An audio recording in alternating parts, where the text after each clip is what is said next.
And when I started this business, I knew absolutely nothing about PE certificates, tax compliance. Like, those are things that if you spoke that language to me, I would not know what you were saying. But God sent the resources last year. Do not even think so. Become, in your 20s, will you think your 40-year-old self would like to look back? Welcome to Success Around You, where we go beyond the highlight reel to hear the real stories behind the change makers. Last time we had Miss Amanda, a lady who supplies our famous nail salons around the world. Today with someone different, we have the founder of Creative Misfits, someone who has a company that helps businesses grow through strategy and creativity. Today we're going to dive into their journey to hear how us young people can make an impact in the digital world. So let's dive into this and let's greet our guest and welcome her warmly. Good morning, ma'am. How are you? Good morning, my darling. I'm very well, thank you. How are you? I'm good. How is your weekend doing? My weekend has just started on a bang. Always starts with prayer. Starts with just catching up on news, seeing what's out in the world, doing up some reading up on industry news. I love doing that. And of course, coffee. Yes, it's important. You always need coffee to start the day. And a hot shower just to wake me up. But yeah, it's been productive so far. So can we just dive right into it? Let's go for it. So why did you choose to go into this industry of marketing agency? So if you look at the creative space, right? Because I come from retail property marketing, which means I spent 15 years marketing and running marketing departments for shopping centers. And when you write a creative strategy, there was always, because creativity, there's always like a gap between creativity and technology. And sometimes we'll think of this ideas like we want to do a digital Easter egg hunt.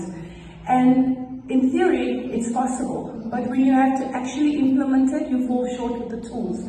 You don't have the right tools, you don't have the right resources to make your idea come alive, and therefore the idea just stays what it is. It's just an idea. So I decided my company is going to be tech first and innovatively led. So what we do is, when you write a strategy, when we write a creative strategy for you, we also back it up with the technology. So we go out there and source for the technology. If you don't have the technology to make the creativity come alive, we build it for you.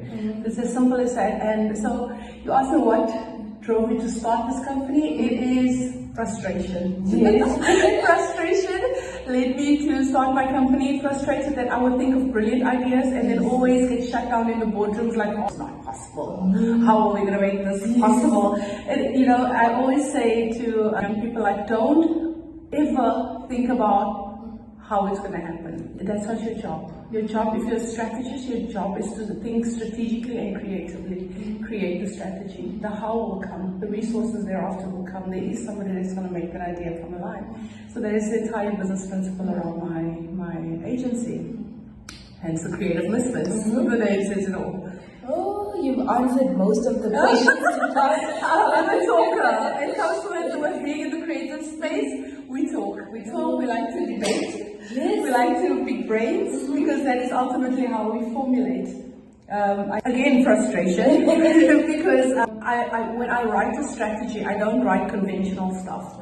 I like to think out of the box. And when you work for a corporation, especially for corporates, you are limited to how you can exercise your creativity because there's guidelines, there is certain company procedures and things that you put in place. Sorry, is my mic still on? Yes. Mic still on. that is put into place. It is limiting you from exploring and thinking out of the box. So I decided to just make the world my playground. Okay. So what services does your company provide for other businesses? Sure. We also collaborative. So what we do is we a strategic company.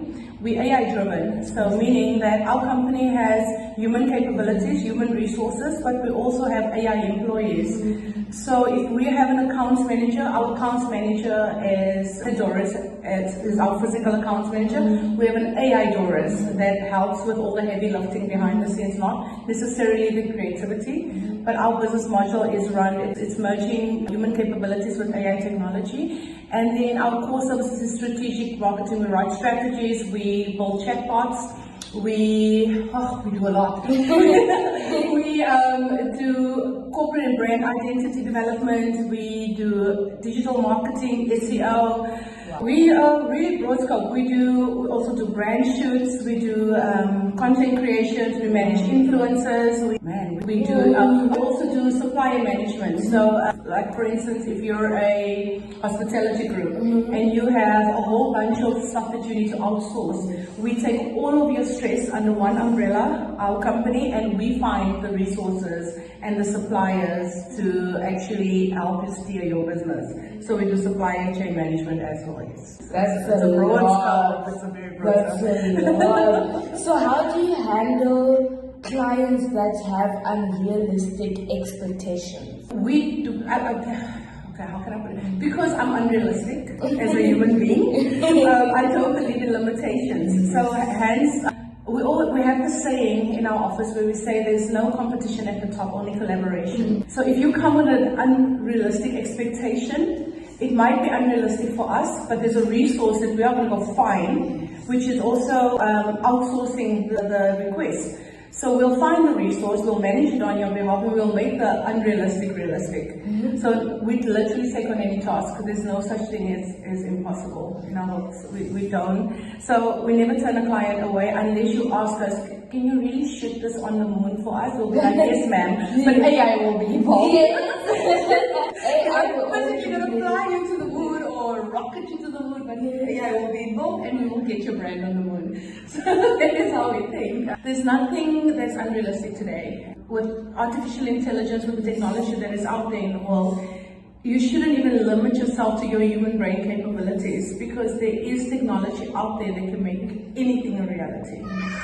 You see guys, this is why we say on this channel that no matter how young you are, you can make a difference. There's so many resources, there's AI, there's the internet. You don't even need all that if you don't have it. You can start a little business selling sweets every day. That 2 rand times maybe 300 sweets is 600. You get somewhere. By the end of the year, you'll be having a lot of profit. And for our next question, how do you handle pressure? Like, what was the lowest point you had at your business, and how did you push through and handle all that pressure?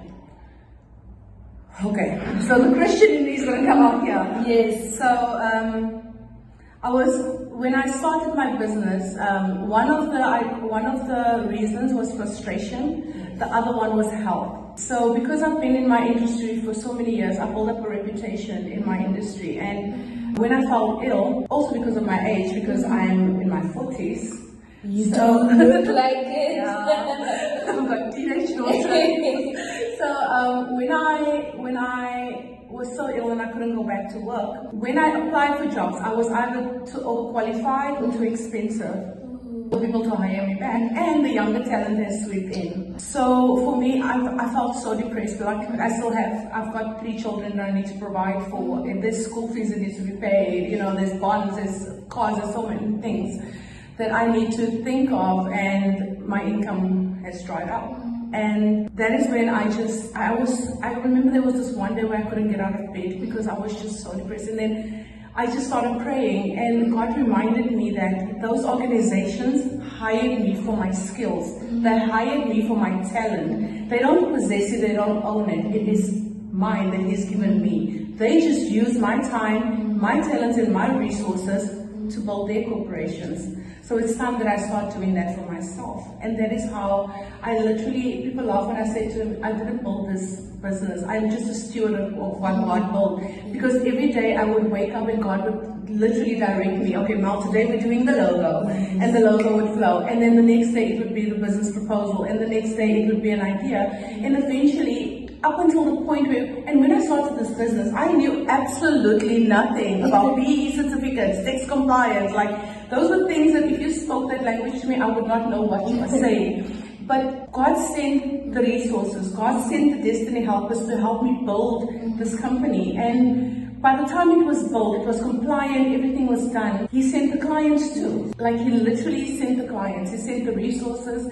He sent everything. The provision literally came after the foundation was laid, and till this day, He is so faithful by our side. We are expanding, we are growing, and the nice thing about it is I own my time, so I have more time to spend elsewhere, to read my Bible, to go on excursions with my kids, to walk my dogs. I don't feel pressure to go to an office at a desk the entire time. I actually work from anywhere, which is lovely. I can't even remember your question. I'm a talker, but I hope it answered it. Yes, you definitely answered it. So the main question of this channel is, what does success mean to you? What is your definition of success? We want to hear it from a lot of people because everyone has a different version of what success means to them. What's your version? So for me, success for me forms part of fulfillment. Yes. So if you are at peace, if you have joy, if you own your time, you're successful.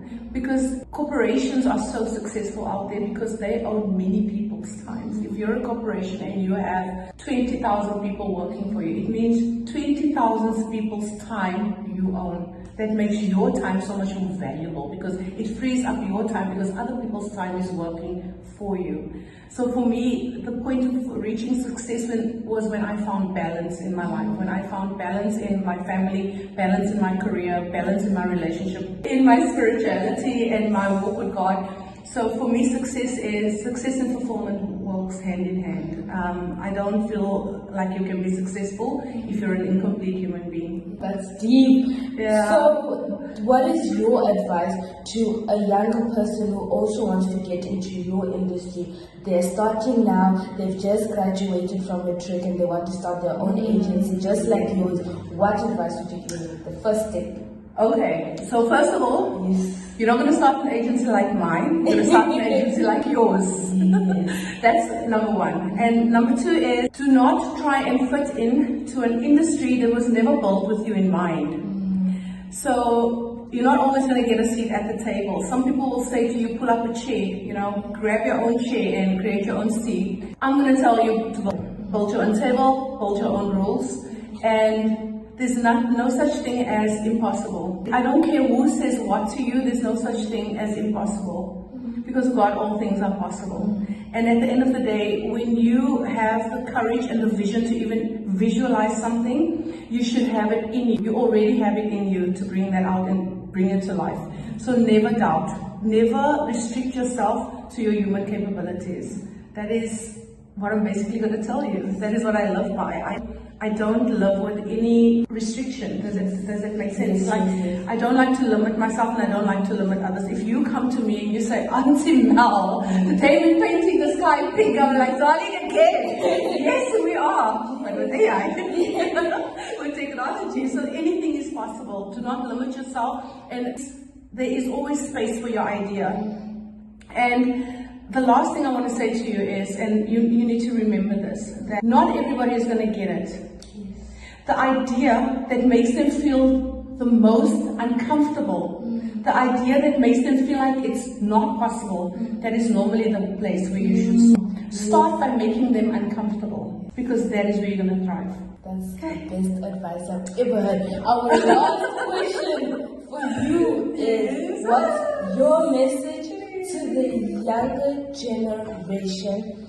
What would you tell them so that they don't stop chasing their dreams and keep on going? Because like you said, when you make them feel the most uncomfortable, that's where you have to thrive the most. Because there's a saying that your haters are going to be your waiters, actually. Tailor table for us, man. I'm going to say to you, do not let anybody tell you that you are too young. Do not even think so. Become, in your 20s, who you think your 40-year-old self would like to look back at. So become, in your 20s, who you think your 30-year-old self would want to strive to be. Use your youth to build your success. Use your youth to build your knowledge. Use your youth to expand your vision, because once you get to 40, every single thing that you've learned in your 30s and your 20s is going to exhort you to the next level. And it's so much easier when you wake up when you are young. Do not waste your youth on, I'm not saying playing video games, it's not video games. Waste your youth on social media. Stop scrolling. You are watching people who are making money off of you scrolling.